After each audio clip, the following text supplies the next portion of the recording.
cari solusi. Kalau boleh saya Nggak apa-apa. Terbuka aja. Pengacaranya ini kira-kira dicicil apa dibayar cash nih? Itu jadi pertanyaan. Kalau gitu. Nah kalau misalnya pengacara yang dari sana. Ya. Kalau bisa ya bayarlah hak-haknya. Mungkin Ustadz lebih tahu kalau tentang agama lebih dari saya malah ya. Nah mungkin ya bisa mengertilah keadaan kami secara.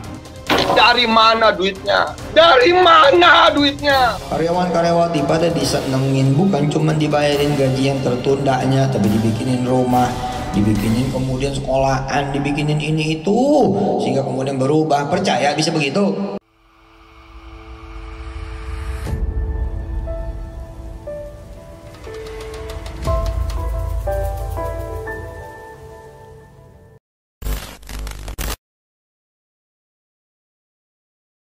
Assalamualaikum warahmatullahi wabarakatuh.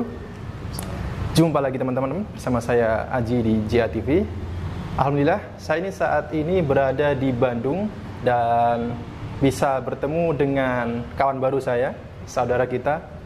Ya mungkin teman-teman masih ingat sebelumnya saya berkomunikasi dengan Mas Isaf dan juga Mas Kiki ya. Beliau-beliau ini adalah mantan karyawan PayTrend yang sampai saat ini terus berjuang untuk menuntut hak-haknya yang belum diberikan oleh pihak PayTrend. Dibantu oleh Pak Zaini Mustafa sebagai kuasa bersama Pak Sudaryanto ya Pak ya. Dan hari ini baru saja usai mediasi tripartit ya Pak ya. Baik. Bagaimana Pak jalannya tripartit? Tripartit Mas. Tripartit ya. Iya. Bagaimana jalannya Pak? Jadi begini, ini sebenarnya tripartit lanjutan Mas. Awalnya kan sudah diajukan tripartit, kemudian pernah dilakukan perundingan tripartit pertama, kemudian dilakukan perundingan tripartit kedua. Pada saat tripartit kedua itu pihak pengusaha yaitu PSI, Peritrust Sentosa Internasional atau biasa disebut dengan PayTrend lebih terkenal itu, meminta untuk bipatrit kembali kan begitu. Oke, selanjutnya diizinkan oleh mediator dari Disnaker Kota Bandung. Lalu kami melakukan bipatrit, ternyata juga gagal. Namun di sana angka disepakati, Mas. Jadi dari angka yang kami ajukan, kemudian dikoreksi oleh mereka, kemudian saya bicarakan dengan klien saya. Para karyawan atau pegawai ini disepakatilah angka itu. Cuman yang tidak sepakat adalah bahwa pengusaha atau PayTrend itu akan mengangsur mulai di Maret 2023, jadi tahun depan Mas.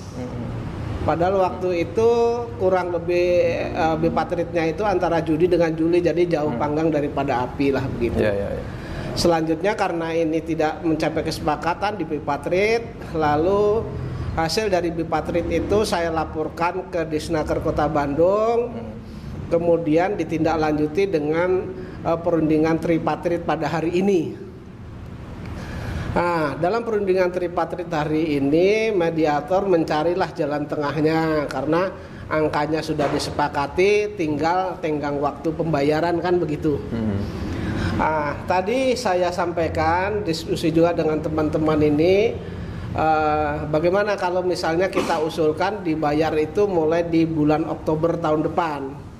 Jadi nggak apa-apa itu diangsur selama 6 kali, tetapi mulai dibayar itu nanti tahun sekarang, ya Oktober tahun sekarang. Bukan tahun depan.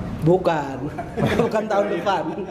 Jadi nanti kalau ini sudah September, makanya angsuran itu dimulai setiap tanggal 1 setiap bulan, dimulai pada 1 Oktober 2022. Ya, bulan depan. Bukan 2022. Ya. Jadi kalau dimulai nanti ada kesepakatan, itu misalnya dibuat perjanjian bersama, nanti mulai dari Oktober, November, Desember, Januari, Februari, Maret, 6 bulan Maret itu sudah selesai. Harusnya ya. Ya, itu. Nggak apa-apa, angkanya sesuai dengan yang dia usulkan tidak apa-apa, kemudian angsurannya sesuai dengan yang dia usulkan, cuman waktunya maju, bukan tahun depan, bukan Maret. Maret itu harapan saya sudah selesai, kalau nanti ada itikat baik dari pengusaha itu dimulai dari 1 Oktober. Nah, terus kemudian kami minta bahwa yang kedua syaratnya kami mau itu diangsur, tetapi dengan syarat setiap bulannya itu di-cover dengan cek. Ya, jadi pengusaha mengeluarkan cek itu ketika perjanjian bersamanya ditandatangani, mereka harus mengeluarkan cek kepada 14 karyawan ini 14 kali 6. Sesuai dengan angsuran, dan itu akan bisa dicairkan setiap tanggal 1 bulan berikutnya. Jadi tanggal 1 Oktober, tanggal 1 November, Desember, Januari begitu, Mas. Itu, Mas. Nah, kemudian tadi kuasa hukum pengusaha baru akan menyampaikan kepada kliennya, dan dia minta waktu sampai dengan tanggal 23 September bulan ini. Gitu. September 2022. Jadi tinggal nanti menunggu respon dari pihak perusahaan ya nanti. Respon dari pihak perusahaan. Kami kan sudah ngalah gitu loh. Iya. Iya, cuman angkanya oke. Kemudian dari tunggaan itu masing-masing diangsur selama 6 kali, kami sudah oke. Cuman waktunya yang kami minta itu dimulai dari bulan depan ini. Iya. Jadi intinya tetap diangsur ya, Pak ya. Tetapi harus dimulai dari bulan Oktober tahun ini ya. Iya. Oke. Dari pihak Mas Ishab atau Mas Ki sendiri tidak keberatan jika dicicil lagi gitu? Iya. Tadi sudah dianu, Mas. Ya. Jadi tadi sudah kami diskusikan, tapi silahkan dijawab, Mas. Ya, sebelumnya makasih banyak Pak. Ya, ini emang itu win-win solution yang terbaik ya buat teman-teman juga sih, Mas Haji gitu. Kalau tahun depan sih emang kelamaan sih, Mas. Jadi baiknya bulan depan ya. Jadi Maret apa yang sudah disuggest Pak Zaini saya setuju gitu. Dan dengan dari jaminan juga dari Pak sudah juga setuju banget itu. Gitu, Mas. Oke. Jadi tidak khawatir nanti kalau mungkin nanti sama lagi Pak, Mas Ishab mentah lagi, akhirnya dijanjikan lagi, diulur-ulur lagi gitu. Saya udah trauma yang kayak gitu, Mas, jujur aja gitu. Karena selalu diulur-ulur terus. Oke. Ya, maksudnya jaminan itu bagaimana Pak sudah? Begini, karena tadi saya sudah menyampaikan ke pihak mediator dan juga didengar oleh dari pihak perusahaan. Yang pada intinya karena ini udah berlangsung dalam jangka waktu yang cukup lama dan juga karyawan juga banyak dijanjin tapi tidak bisa dibuktikan, dalam artian selalu mundur dan janji itu tidak pernah ditepatin sesuai dengan yang dijanjikan, walaupun hanya sekedar janji lisan. Makanya saya mengusulkan untuk ada cek itu untuk mengcover supaya janji mereka itu benar-benar ditepatin. Itu aja sih intinya. Kita nggak akan minta yang tidak atau nggak akan minta yang lebih, hanya cek itu fungsinya untuk supaya janjinya itu tepatin gitu, tidak ingkar janji lagi seperti yang dulu lagi. Itu apakah dibuat mungkin surat perjanjian Pak, kalaupun nanti misalkan di tenggang waktu yang sudah ditentukan pihak mereka kembali tidak menunaikan kewajibannya, apakah ada sanksi gitu Pak, perjanjian di situ Pak? Kalau kita berpegang hanya cek aja udah cukup. Gitu, cek aja ya. Nanti karena soalnya ada PB, ada perjanjian bersama yang nanti akan saling mengikat antara kita sebagai pekerja dan mereka sebagai perusahaan. Oke. Ya. Dan di Snaker akan itu. Ya. Dan itu PB itu yang buat juga di Snaker. Jadi nanti akan didaftarkan ke PAI bahwa itu akan mengikat secara hukum bagi pekerja dan pengusaha. Bukan hanya kita pegang, enggak, setelah kita pegang nanti kita daftar di PAI Bandung, dan mereka dari pengusaha juga akan didaftarkan PAI Bandung. Jadi sama-sama mendaftarkan dan itu akan ada registrasinya gitu. Sah secara hukum.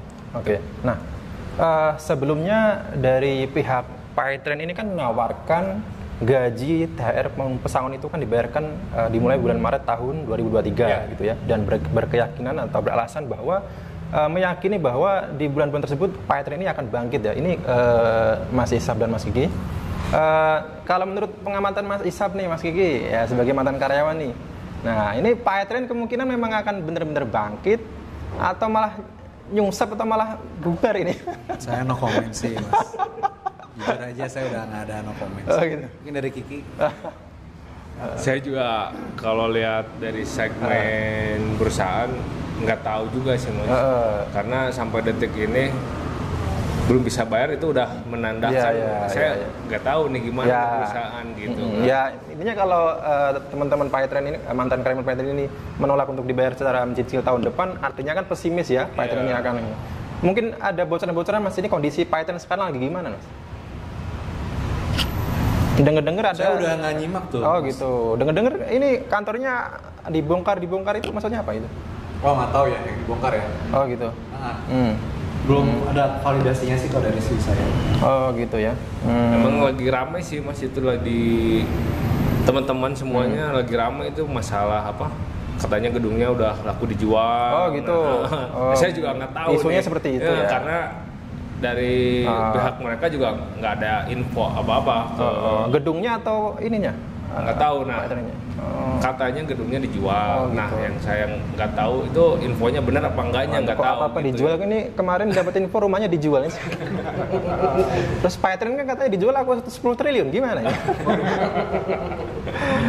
Oke, Mas Isaf dan Mas Sigi ya, mungkin mewakili teman-teman yang lain Mas. Ini di kondisi sekarang ini Mas, apalagi baru saja BBM naik Mas ya. Otomatis kan ya kebutuhan ekonomi semakin meningkat ya. Tentunya ini sangat memberatkan. Mungkin ini Mas ya, Paytren ini dimiliki oleh Yusuf Mansur ya, gitu. Mungkin coba Mas Isaf dan Mas Kiki sampaikan keluhan-keluhan apapun keberatan yang Mas Isaf dan Mas Kiki alami kepada Yusuf Mansur ini. Ya barangkali terketuk hati nuraninya Pak ya. Siapa kali besok langsung ditransfer kan? Iya. Besok selesai langsung. Iya, mungkin ada pesan-pesan gitu. Kalau saya sih ya kalau saya lihat dari sosok ustadznya aja ya. Kalau bisa ya bayarlah hak-haknya. Mungkin ustadz lebih tahu kalau tentang agama lebih dari saya malah ya. Nah, mungkin ya bisa mengertilah keadaan kami secara kasat mata yang udah kerja gitu. Tapi upahnya sampai saat ini masih tersendat gitu. Kalau saya itu aja sih. Tahu kalau di masih sama. Seharusnya ustadz lebih tahu ya. Bayarlah upah karyawan sebelum keringat kering gitu ya. Nah, ini kan saya juga sempat mengetahui ini screenshot yang sempat ramai di Twitter nih tentang Yusuf Mansur itu mengibarkan bendera putih menyerah atas Paytren ini dan meyakini nanti bakal ketemu lagi di tahun 2022 itu. Mas Isap dan Mas di tahu karyawan di grup karyawan PHK itu kayaknya yang statement Ustadz ya. Oh, itu benar Yusuf Mansur ya? Itu benar Yusuf Mansur ya? Ya kalau di grup PHK kayaknya. Oh, gitu. Ya, karena saya kebetulan belum PHK waktu itu. Belum PHK. Oh, itu ada grup PHK tersendiri? Ada. Tapi mereka yang pertama sih, mereka juga dapat pesangon nggak nih? Nggak tahu ya. Kalau nggak salah sama aja sih. Sama aja ya. Soalnya pada nanya ya gimana, tapi kan kita belum tahu karena kalau gara-gara gedung itu ada info penjual, jadi yang karyawan yang lain ramai gitu. Iya. Oke, ini guyonan aja ya. Ini kan gaji karyawan ini kan niat akan dicicil gitu ya. Nah, ini pengacaranya ini kira-kira dicicil apa dibayar cash nih? Itu jadi pertanyaan. Kayak gitu. Nah, kalau misalnya pengacara itu saya atau pengacara yang dari sana. Kalau saya free nih gratis ya. Alhamdulillah Pak. Allah telah ini niat Pak jadi membantu ya. Allah yang bayar kalau saya. Allah yang bayar Pak. Ya cuman kan kalau misalkan karyawannya aja dicicil terus pengacaranya dibayar cash kan lucu gitu namanya. Iya, betul bahasa. Oke. Pak, setahu kami nggak ada pengacara yang dibayar cicil. Setahu kami karena perusahaan yang diwakili. Iya. Pak Jeni. Ini kan Paytren, terkait Paytren ini Pak.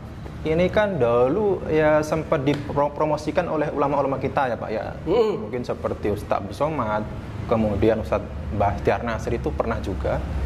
Tetapi di saat Paytren sedang ya mungkin bisa dikatakan mungkin ya di ambang kehancuran ya.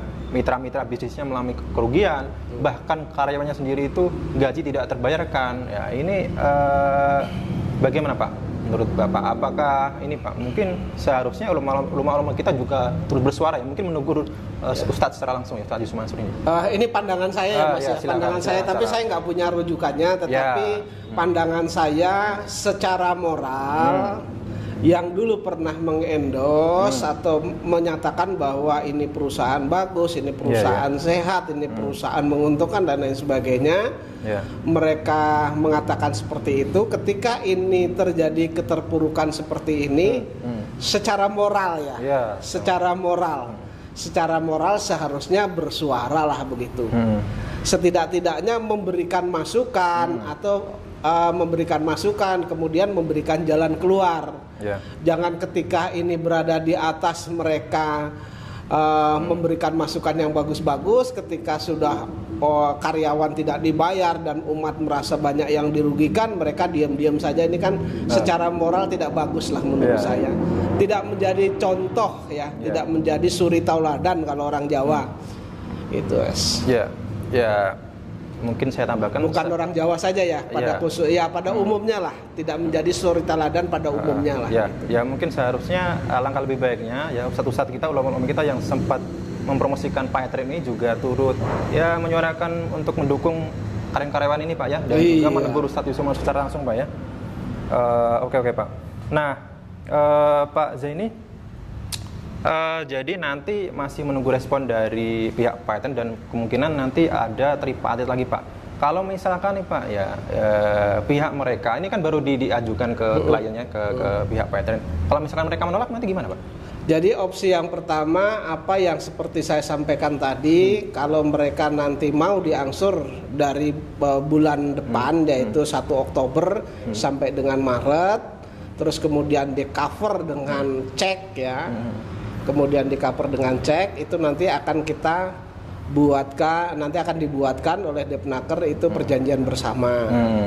Tetapi kalau itu tidak diterima oleh mereka, tadi saya sudah menegaskan kepada mediator Depnaker atau Depnaker, kami minta anjuran. Sehingga dengan adanya anjuran itu kami bisa menindaklanjuti, nanti kami mengajukan mendaftarkan ini ke PHI. Pengadilan Hubungan Industrial, agar ini disidangkan di sana gitu Mas. Oke. Jadi mungkin itu titik upaya terakhir Pak yang bisa upaya terakhir. Ini kan dari karyawan sudah ngalah lagi nih.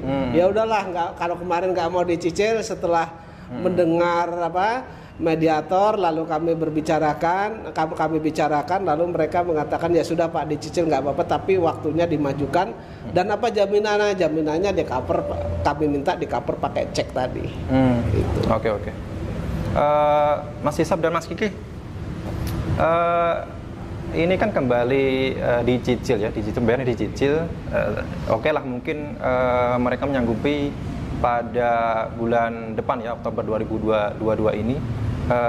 Seberapa ini yakin Mas Isap dan Mas Kiki, apa mungkin Mas Isap dan Mas Kiki ini meyakini atau optimis atau pesimis nih mereka bisa membayar hak-hak Mas Kiki dan Mas Isap ini gimana? Insya Allah kok dengan ada jaminan sih. Itu dia makanya Pak. Jadi jadi pegangan sih. Gitu. Jadi kalau nggak ada jaminan juga nggak mau. Oh begitu ya. Kalau nggak ada jaminan nggak mau. Jangan tapi sampai kalau ada jaminan cek itu mereka mau. Jangan sampai hanya dari omongan saja aja ya gitu ya. Karena takutnya nanti ngulur lagi. Oke, mungkin itu saja Pak dari saya. Mungkin ada yang ingin ditambahkan Pak Zaini dan Pak Sudar? Cukup ya. Oke. Baik teman-teman, saya kira cukup sekian ya. Alhamdulillah saya bisa bertemu dengan Mas Isaf, Mas Kiki secara langsung ya, karena sebelumnya hanya terhubung melalui Zoom saja. Dan tetap semangat, tetap berjuang Mas Isaf dan Mas Kiki, Pak Zaini dan Pak Sudar. Saya tutup dengan sebuah hadis ya. Penundaan pelunasan hutang oleh orang yang mampu adalah sebuah kedoliman ya. Ini kutipan hadis dari hadis riwayat Bukhari ya. Saya kira sekian, semoga bermanfaat teman-teman. Wassalamualaikum warahmatullahi wabarakatuh. Waalaikumsalam warahmatullahi wabarakatuh. Oke, alhamdulillah.